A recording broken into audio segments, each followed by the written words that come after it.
달리번호 1번 수업 시간 시작하겠습니다. 네, 선생님과 함께 지난 차시에 무엇을 배웠는지 우리 함께 이야기해 보도록 하겠습니다. 선생님 짧게 질문 한 가지 주도록 할 건데 여기 모든 짝이 함께 이야기를 해봤으면 좋을 것 같아요. 첫 번째로 냉전 체제의 좌우 대립 속에서 과연 통일 정부를 수립하기 위해서 미군정이 무엇을 수립하게 되었죠? 우리 은영이가 답변을 해주었는데 맞아요. 통일정부를 수립하기 위해서 첫 번째로 건국준비위원회를 만들었다라는 부분을 이야기해 주었습니다. 그렇다면 이제는 우리가 전 차시에 대해서 확인을 했으니까 본격적으로 8.15 강국과 대한민국 정부 수립 과정 속에서 통일정부 수립 운동에 대해서 살펴보도록 할게요. 통일정부의 수립 운동. 통일정부 수립 운동에서 학습 목표 스크린을 통해서 함께 살펴보도록 할게요. 자, 학습 목표 1번 함께 읽어보도록 할게요. 네, 그리고 2번 함께 읽어보도록 할게요.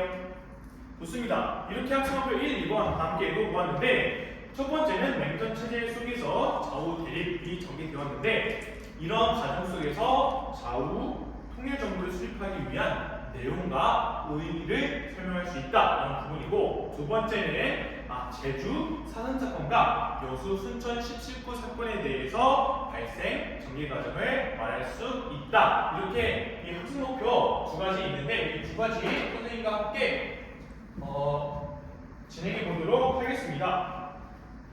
자, 오늘 수업 시간에서는 이전 시간에 배웠던 거랑 동일하게 신탁통치에 대한 자우익의 대립 속에서 과연 어느 단체가 생성이 되었었느냐라는 부분을 우리가 함께 생각하고 넘어가야 될 것 같아요. 어떤 것이 만들어졌었죠? 첫 번째로? 맞아요.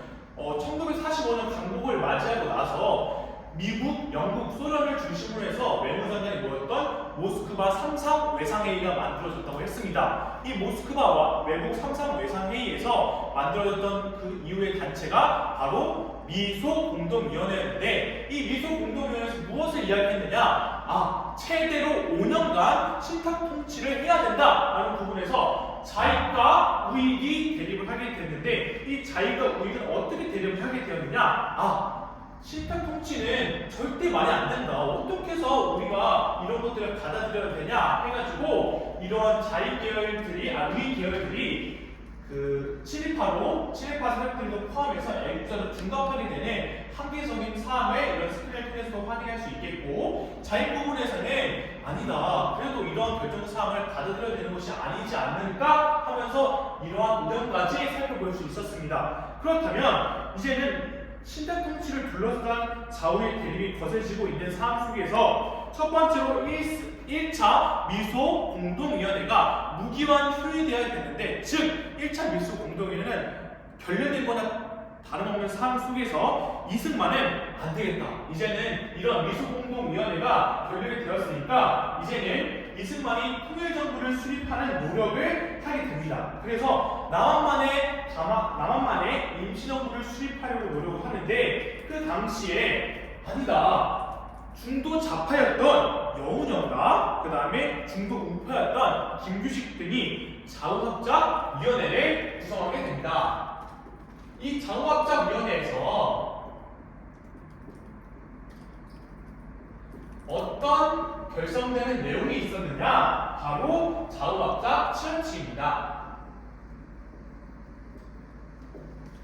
이 결성의 내용에서는 좌우학자 7원칙의 내용이 나와 있는데 이 7원칙의 내용은 우익의 5원칙과 자익의 8원칙이 합쳐져서 나와있던 특별한 내용이 토지개혁 부분에서는 체감매상이라는 부분과 유조건 몰수, 유상매입, 유상분배라는 부분에서 유상매입,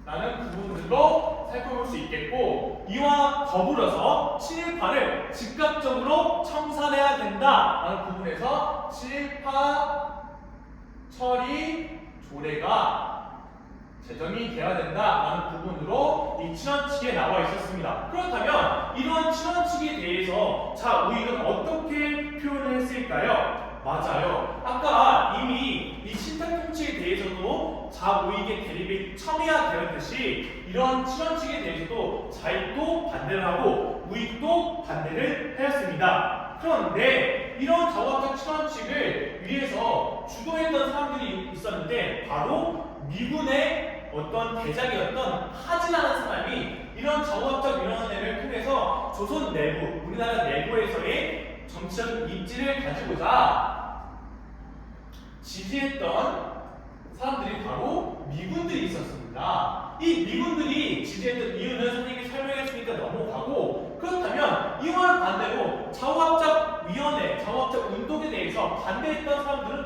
누구였을까요? 아, 맞아요. 대표적으로 그 반대했던 사람들 중에서는 조선 공산당의 박헌영이라든지 아니면 완전히 우익에 있었던 한국민주당의 세력들이 이러한 자우학적 운동에 대해서 그 딜레이를 걸게 됩니다. 그런데 이러한 노력에도 실패했으니까 그 노력에 대한 실패 이유는 첫 번째로 이 결과 냉전 체제로 말미암아 이제 이 자우학적 운동이 실패하게 되는데, 이 자우학적 운동이 실패되는 냉전 체제의 대표적인 상황이 바로 트루먼 독트린이라고 해서 트루먼 미국의 대통령이 하나의 선언을 통해서 냉전 체제가 더 심화되었다라는 부분입니다. 그리고 두 번째는 무엇이냐? 두 번째는 바로 중도 좌파였던 여운형이 암살되게 되었다라는 부분으로 이제 이러한 자우학적 운동, 자우학적 위원회의 활동이 이제는 결렬되게 되었다라는 부분들로 교과서와 선생님의 발명을 통해서 확인할 수 있었습니다. 그렇다면 이제는 이 자우학적 운동이 끝나고 나서 이승만은 무엇을 했다고 했죠? 맞아요. 그 당시에 미수공동위원회 1차가 결렬되자마자 바로 무엇을 하게 되었냐면, 오늘 선생님과 함께 탐구 수업을 해볼 건데 무엇을 할 거냐면 이승만의 발언과 김구의 발언을 비교하는 활동을 해보도록 할 거예요. 바로 어떤 활동을 활동하냐면 사료탐구 활동을 할 건데, 이 사료탐구 활동을 해서 중요한 부분이 무엇이냐? 첫 번째 사료는 이승만의 정읍 발언입니다.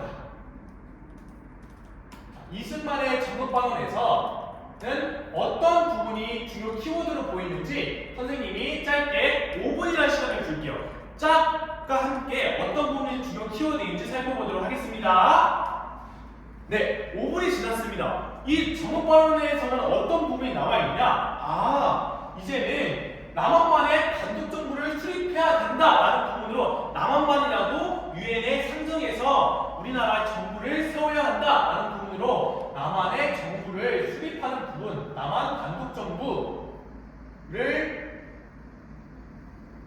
이야기했던 데 반해 두 번째로는 김구 선생님의 3천만 동포에게 읍고함이라는 사료를 또한 5분이라는 시간을 통해서 중요 키워드 이야기 나눠보는 시간 가지도록 하겠습니다.